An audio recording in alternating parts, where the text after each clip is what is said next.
अस्सलाम वालेकुम my YouTube family. आप सब कैसे हो? मैं उम्मीद करती हूँ कि आप सब ठीक होंगे। अल्हम्दुलिल्लाह ही मैं भी ठीक हूँ। बिस्मिल्लाहिर्रहमानिर्रहीम। पुराने ज़माने की बात है। एक बहुत नेक और सीधी सादी बुढ़िया थी। इसके दो बेटे थे। बड़ा बेटा अकबर कारोबार के सिलसिले में कहीं देश चले गया। छोटा बेटा असगर इसके पास रहता था। वही इसकी देखभाल करता था। खुदा का करना ऐसा था कि एक दिन असगर बीमार हो गया। बहुत इलाज मौजा कराया, लेकिन कुछ फ़ायदा ना हुआ और आखिरकार वो अल्लाह को प्यारा हो गया। बुढ़िया बेचारी पर गम का पहाड़ टूट पड़ा। बुढ़ापे में खुदा ने इस बेचारी का सहारा छीन लिया था। अब इसकी देखभाल करने वाला कोई ना था। उसने परदेसी बेटे से अकबर को यह ख़त के ज़रिए से अपनी हाल और असगर की खबर के मौत का लिखा कर भेजा। इससे पहले कि अकबर की तरफ से जवाब आता, एक दिन एक मुसाफिर इस बुढ़िया के पास आकर ये बोला, दादी अम्मा, मैं बहुत दूर से आया हूँ, थक कर चूर हो चुका हूँ। ऊपर से रात भी होने को है। अगर इजाज़त हो तो ये रात मैं आप ही के घर में ठहर जाऊँ। आ जाओ बेटा, आओ, क्या हर्ज है, कहाँ से आए हो तुम? बुढ़िया ने पूछा। मैं किसी दूसरी दुनिया से आ रहा हूँ, थके हुए मुसाफिर ने कहा।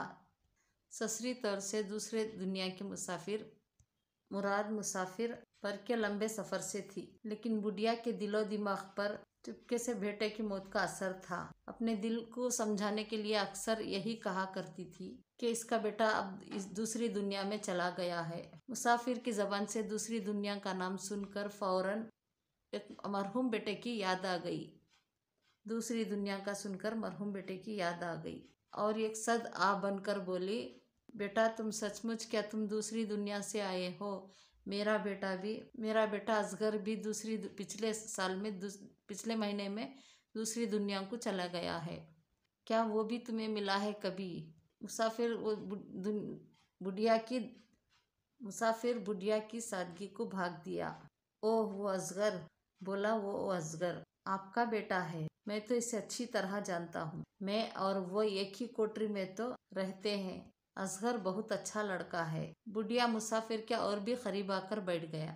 हसरत भरी नज़रों से इसके तरफ देखते हुए पूछने लगी, कैसा है मेरा असगर? क्या करता है वहाँ? कुछ खास अच्छा नहीं है। अभी तो उसे ढंग का काम भी नहीं मिला है। बेचारा बकरियां चराया करता है। मुसाफिर ने किसी कदर उदास होकर जवाब दिया, हाय गजब हो गया। मेरा बेटा बकरियां चराता है। बेचारा मारा मारा चरागाहों में फिरता होगा। वहाँ भी उसे आराम नहीं नसीब हुआ होगा बेचारे को। बुढ़िया ने बहुत दुख होकर कहा। उसके दुख में और भी इजाफा होकर के मुसाफिर ने कहा, हाँ अम्मा, बेचारा सर छाड़ वो पहाड़ मारा मारा फिरता है। कपड़े भी तार तार हो गए हैं बेचारे के। ये सुनकर बुढ़िया का दिल भर आया। तुम कब वापस जाओगे बेटा? उसने मुसाफिर से पूछा। बस परसों वहीं मुझे पहुंचना है अम्मा, मुसाफिर ने जवाब दिया। तो फिर मेरा एक काम कर दो बेटा, मेरे पास 40 गज का एक थान रखा हुआ है। तुम वो थान और रुपए मेरे असगर को दे देना और इसके साथ ही 50 रुपये नंद इस मुसाफिर के हवाले किए। मुसाफिर ने रात बड़े आराम से गुजारी और सुबह होते ही बुढ़िया का सफाया करते चलता बना हुआ। कुछ दिनों बाद बड़ा बेटा अकबर भी परदेश से लौट आया। अस्सलाम वालेकुम माय यूट्यूब फैमिली। पार्ट 2 डाल रही हूँ मैं ये। कुछ दिनों बाद बड़ा बेटा अकबर भी परदेश से लौट आया। आते ही माँ बेटा एक दूसरे से गले मिलकर खूब रोए। फिर असगर की अचानक मौत पर अफसोस जाहिर किया। एक दिन बातों बातों में माँ ने बेटे को बताया, जब तुम नहीं थे, एक दूसरी दुनिया से एक आदमी हमारे घर एक रात गुजार के गया था। उसने तुम्हारे भाई असगर के बारे में सब कुछ बताया। दूसरी दुनिया में आदमी और असगर एक ही दुनिया में रहते हैं। वो बता रहा था कि असगर अभी तक बकरियां ही चरा रहा है। बेचारे के कपड़े भी फट गए हैं। मैंने एक थान कपड़ा और 50 रुपये नकद और असगर के लिए उसके हाथ भेज दिए हैं। यह सुनकर अकबर चौंक पड़ा। घाट घाट का पानी 7 घाट का पानी पीकर वो इतना सीधा ना रहा था। अब वो ऐसी चालबाजियों को खूब समझने लगा था। बोला, अम्मा तुम तो वाकई बहुत सीधी हो। भला दूसरी दुनिया से भी कोई वापस आता है? जमाने के हेर फेर नहीं समझती हो। अकबर को रह रह कर अपनी माँ की सादगियाँ और मुसाफिर की चालाकी पर गुस्सा आ रहा था। फिर सोचकर बोला, अच्छा अम्मा तुम आराम से घर पर रहो, मैं जाऊंगा और नाके सीके चलता जाऊंगा और उस वक्त तक चलता रहूंगा जब तक मुझे तुमसे ज्यादा कोई सीधा नहीं मिल जाएगा और जब तक इस नुकसान को पूरा नहीं कर लूंगा घर नहीं लौटूंगा। ये कहकर वो नाकी सीख में चल दिया। दिल ही दिल में वो कुछ मंसूबे बनाते हुए चला रहा था। दूर ही से उसे एक गांव दिखाई दिया। सीधा उसी तरफ चलता गया। बस्ती से बाहर जब वो जमींदार के हवेली के पास पहुंचा तो रुक गया। देखा एक खूब मोटी ताजी बकरी बंधी हुई है।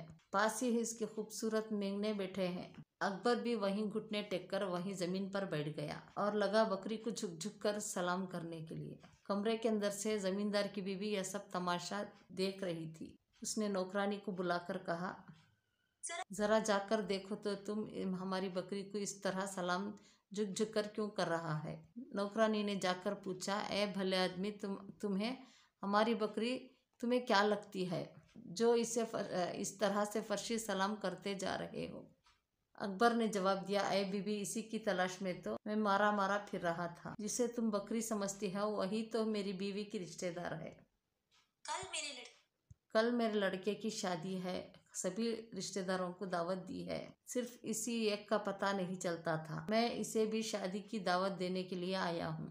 अगर मालकिन साहिबा इजाजत दी और मेरी बीवी की तरफ से गुजारिश है और ये भी बाल बच्चों के समेत शादी की तरफ रुखसत बढ़ाने के लिए जरूर तशरीफ लाइए। नौकरानी ने जाकर मालकिन को बताया तो वो खूब हंसी कि यह शख्स भी कितना बेवकूफ है जो बकरी जैसी जानवर को अपनी बीवी की रिश्तेदार समझता है और अपने लड़के की शादी पर मद्दू कर रहा है। अच्छा होगा कि इसे और भी बेवकूफ बनाया जाए कि दूसरे लोगों भी इसकी बेवकूफ़ी पर हंसे। उसने फौरन नौकरानी के जरिए कहला भेजा, अगर ये इसकी रिश्तेदार है तो इसके रिश्तेदारों की शादी में शिकर करने पर हमें कोई एतराज नहीं है। अगर इस बिचारी को तुम्हारा घर ढूंढने में दिक्कत होगी इसलिए कि तुम बेहतर होगा कि तुम्हें अभी से इसे साथ ले जाओ। मालकिन ने नौकरानी को हुक्म दिया कि हमारी बकरी साहिबा अपने रिश्तेदार की शादी में तशरीफ लिए जा रही है। इन्हें खूब सजा दो। सर्दी का मौसम है। मेरा रुई वाला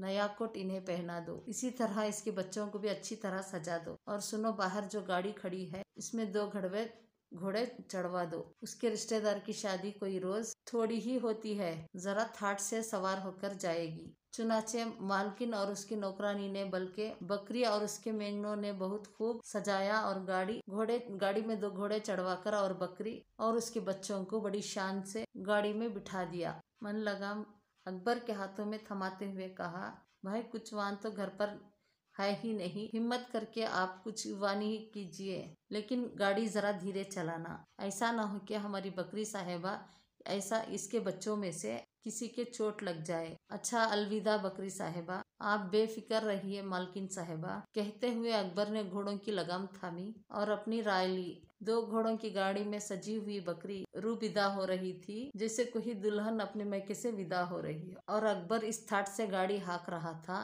जैसे कोई दुल्हन को लिया जा रहा हो। यह तमाशा देख कर और उसके नौकरानी और मालकिन हंसते हंसते पेट में बल पड़ गए। जब तक गाड़ी उनके नजर से ओझल नहीं होगी उनकी हंसी नहीं रुकने का नाम नहीं ले रही थी। थोड़ी देर बाद जमींदार घर पहुंचा तो बीवी को बहुत खुश पाया। दरअसल वो सोच रही थी कि जब वो मियाँ को इस शख्स की बेवकूफ़ी का किस्सा सुनाएगी तो बेहद खुश होगा। किस्सा शुरू करने से पहले जब मालकिन ने नौकरानी की तरफ देखी तो उसके होठों पर भी वही शरारत भरी मुस्कुराहट खेल रही थी। फिर क्या था, मालकिन कह के लगाकर हंसने लगी। मारे हंसी का इसका बुरा हाल था। इसकी हंसी जब जरा धीमी पड़ी तो जमींदार ने पूछा कि आखिर बात क्या है। मैं भी तो सुनो, बीबी ने कहा। जी पूछो मत, आज तो कमाल ही हो गया। कितना मजा आ रहा था। तुमने तो देखा नहीं कि कैसे एक अजीब और गरीब बेवकूफ और यहाँ आया और घुटने टेक कर हमारी बकरी के सामने बहुत देर तक ऐसा झुका रहा जैसे कोई अकीदतमंद अपने रूठे हुए मनाता हो।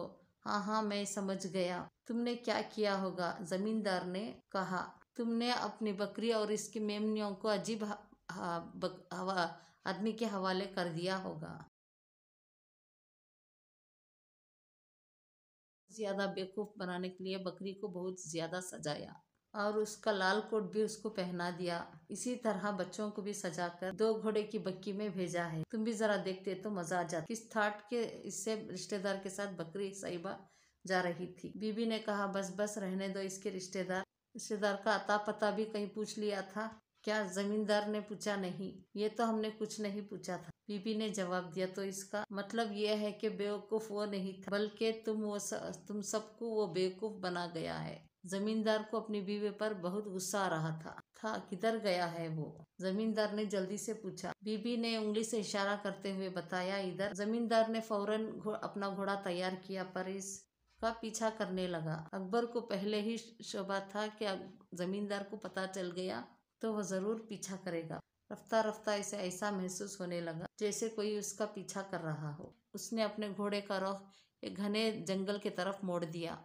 घोड़ों और गाड़ी को झाड़ों की इधर खड़ा करके खुद जंगल से बाहर निकल आया और अपनी टोपी उतारकर जमीन पर औंधी रख दी। उतने में ही जमींदार इधर ही आ निकला।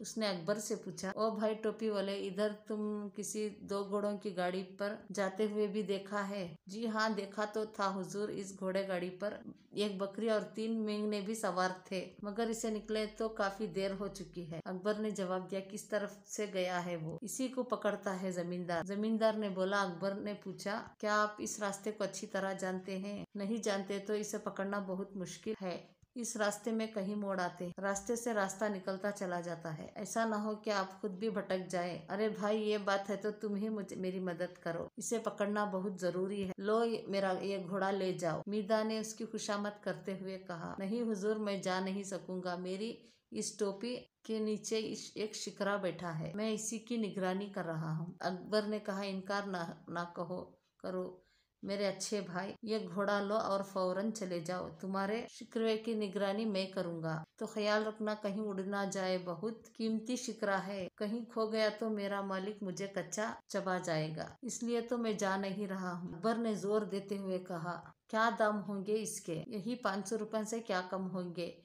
अकबर ने जवाब दिया कि तो परवाह मत करो, अगर ये खो गया तो मैं इतनी रकम मैं दूंगा। जमींदार ने तसल्ली देते हुए कहा। अकबर ने बात मानते हुए देखकर कहा, जुबानी जमा खारिश से काम नहीं चलेगा। मुझे अपने मालिक से बहुत डर लगता है। जमींदार ने रकम अकबर की तरफ बढ़ाते हुए कहा, अगर मेरी जबान पर एतबार नहीं है तो ये 500 रुपए जमानत रख लो। अकबर ने ये रुपए लेकर जेब में डाली।